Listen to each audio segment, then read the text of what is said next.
The Quran is making a statement, and it is saying that the sun can't catch up with the moon, and nor does the night outrun the day. Now, the thing is, night is simply the absence of sunlight. Now, we describe night because the earth turns away, rotates, and we that are in the night don't have access to the sunlight because we're on the wrong side of the earth. We're in the shadow of sunlight. A solar eclipse, that is exactly what happens. You are in the shadow of sunlight. And as you saw by the video, night overtook the day, quite literally. You saw in the video, it became night. If you didn't know it was a solar eclipse that you were looking at, you would not have known that it wasn't nighttime. Like, you would have assumed that it was nighttime because it looks, sounds, feels like. During the solar eclipse, birds go back to bed because they think it's nighttime. Like, the whole of nature starts behaving like it's nighttime, you know? So the fact is, the Quran is saying that night can't outstrip the day, and a solar eclipse shows that it can outstrip the day. Okay.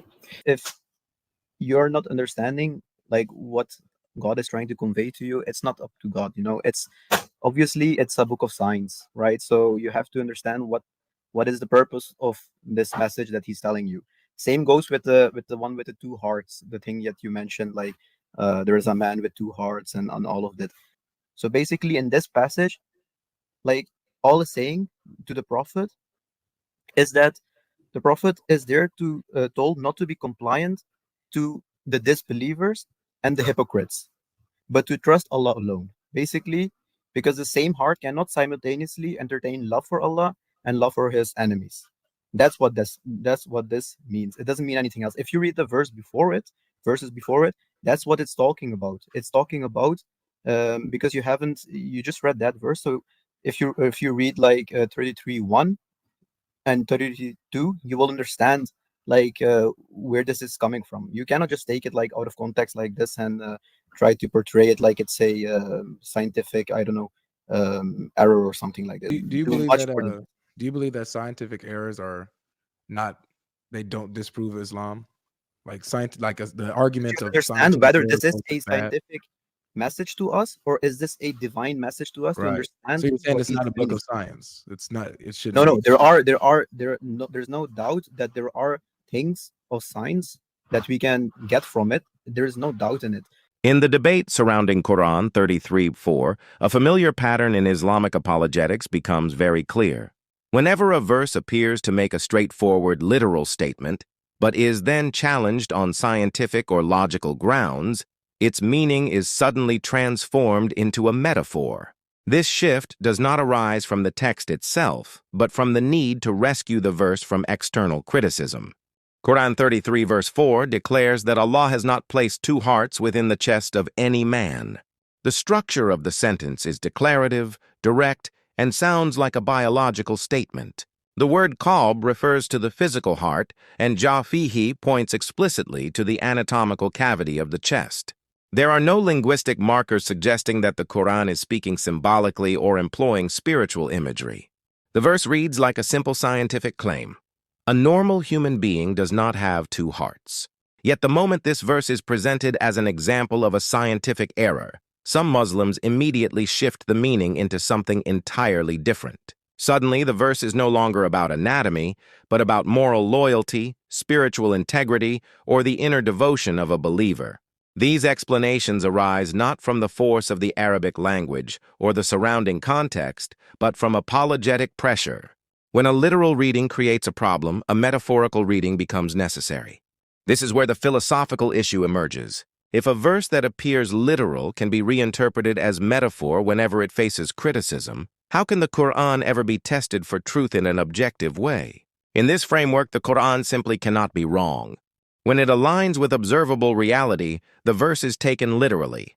When it conflicts with reality, its meaning is shifted. As a result, the Qur'an becomes a text immune to evaluation, not because it is perfect, but because its interpretation is constantly moved to the safest possible position. For you guys, can I just come back on that? Because Prince, the reality is that pagans at the time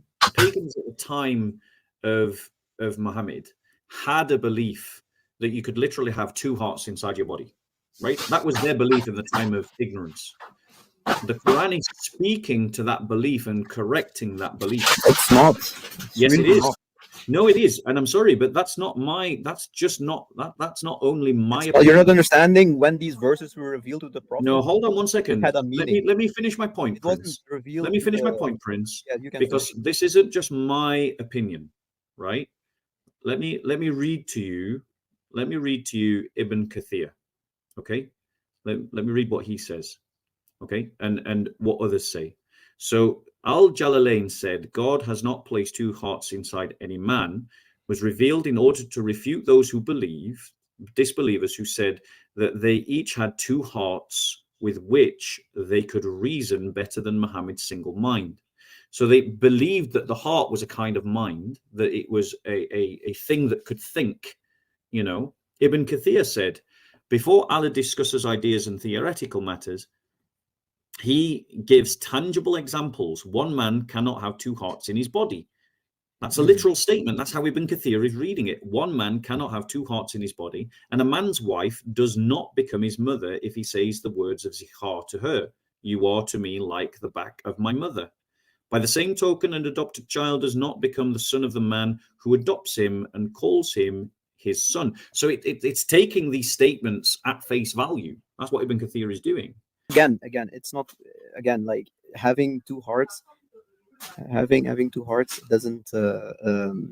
It's really like, if you don't understand the message, then you can say it's like a man with two hearts is superior. Like what you said, a heart has its own mind, and That's what the Muslim therefore commentator said.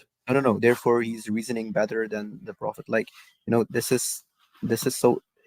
You have to understand the relevant. You know what you're saying about Muslim scholars. Would you say that the scholars, Prince, are wrong in their understanding that this is actual physical thing that they're talking about, something tangible, really talking about having two physical hearts? The scholars of Islam don't have to be 100% like correct on everything in their understanding of these verses, or in the understanding of what the divine message is. It's in the end, it's a divine message. It's a revelation to the prophet. Okay. So just you I cannot think this is a good place to plug this in here, and we're going to wrap up soon. We're almost at the 2-hour mark, so we're going to wrap up, and Bob said he has to go. I can give you until 15:15, but no later. Okay. Sorry. Well, usually I can give you until I do 15:15, but no later. 2 hours is long. Okay. You've done some pretty good work here. I'm going to play this because I think this is pretty relevant to Yeah, to what we've been talking about, Bob, here. yeah, very much so. Yeah, so let's see I what know what's going on. Let's see what Ali does. Are you guys Sean and Prince? You guys familiar with Ali Dawah? Yes. I'm not familiar with him. No. Okay, well he's pretty well known in the Muslim Dawah world. That's what He's the next clown Zakia Knight character. Yeah, exactly. The scientific miracles argument in the Quran got debunked.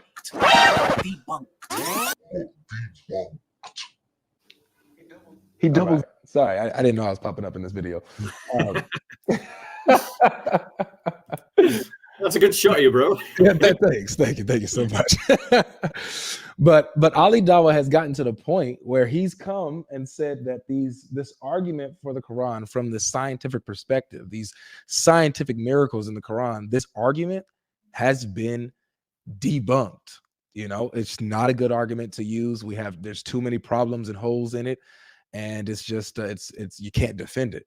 So I just thought that was relevant here. Bob, your thoughts on what Prince was saying and Ali Dawah and this whole thing? Well, I think that Prince is moving away from the traditional interpretation of the text because he has to, because that's the only way he can save the Quran from an error, is to take the very clear prima facie factual statement that the Quran is making, that the traditional commentators took from the Quran, and he's turning it into just a spiritual thing. When we look at how the classical scholars understood the Quran, we find a remarkably consistent tradition. They read the text literally. They interpreted each verse according to the structure of the sentence, the linguistic norms of 7th century Arabic, and the cosmology inherited by that culture. Commentaries such as those of At-Tabari, Ibn Kathir, and Al-Jalalain were built upon the reports of the Prophet's companions and their successors. In other words, classical tafsir reflects how the earliest generations of Islam understood the Qur'an. But a literal reading creates serious consequences when placed under the scrutiny of modern science. Verses about the sun setting in a muddy spring, the structure of the seven heavens, the origin of sperm, or biological statements such as two hearts within one chest become increasingly difficult to defend in a world shaped by astronomy, biology, and modern physics. For this reason, contemporary Muslims often reinterpret passages that were once taken literally, turning them into metaphors in order to preserve the Qur'an's harmony with contemporary knowledge. And this is precisely where the major implication emerges. If the modern interpretation is accepted as correct, then Muslims are effectively admitting that the entire classical tradition misunderstood the Qur'an. It would mean that 13 centuries of Quranic commentary must be seen as mistaken, even the understanding held by the Prophet's own companions. In that case, Islam would have to overhaul its entire intellectual heritage. After all, how could the generation closest to Muhammad, who lived within the language and culture of the Qur'an, fail to grasp its true meaning? But if the classical scholars were right, then modern defenders of Islam must concede that their approach departs from historical Islam. Their explanations no longer stand on the foundation of early reports or the Quranic Arabic as understood in its original context. Instead, they rest on the demands of modern apologetics. And if the classical tafsir is correct, then the Qur'an does clash with modern science, forcing contemporary Muslims to abandon their own tradition in order to maintain the appearance of scientific compatibility.